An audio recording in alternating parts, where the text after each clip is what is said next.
তৃণমূলের টিকিটে দাঁড়িয়ে ভোটে জিতে অর্জুন সিং বিজেপিতে চলে যেতেন। মমতা ব্যানার্জি তাই টের পেয়ে ওনাকে টিকিট দেয়নি।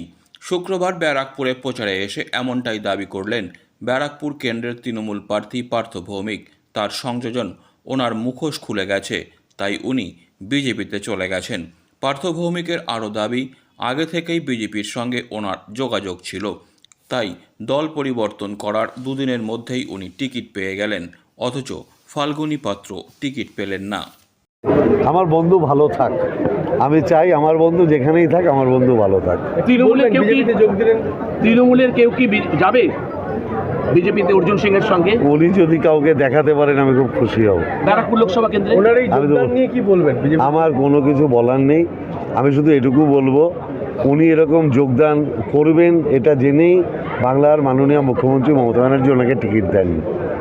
উনি জিতে বিজেপিতে যেতেন, মমতা ব্যানার্জি এটা টের পেয়েছিলেন বলে ওনাকে টিকিট দেননি, যার জন্য ওনার মুখোশ খুলে গেছে, উনি বিজেপিতে যোগাযোগ ছিল না। ওনার 100% যোগাযোগ ছিল। কোনো লোক টিকিট না পেয়ে দুদিনের মধ্যে বিজেপির সাথে যোগাযোগ করে, যদি আগে থেকে যোগাযোগ না থাকতো তাহলে টিকিট পায়? যদি কোনো লোক আগে থেকে যোগাযোগ না থেকে থাকে তাহলে দুদিনের মধ্যে দল পরিবর্তন করে টিকিট পায়? যারা এতদিন ধরে বিজেপি করলো ব্যারাকপুর এলাকায়, ফাল্গুনী পাত্রদের মতো ভালো মেয়েরা, তারা অযোগ্য হয়ে গেল। তারা সারা জীবন বিজেপির জন্য পরিশ্রম করে টিকিট পেল না, আর উনি দুদিনে যোগদান করে টিকিট পেয়ে গেলেন। স্বাগত জানাবেন, ফাল্গুনী পাত্র থেকে স্বাগত জানাবেন? না, এটা তো অন্য রাজনৈতিক দলের বিষয়।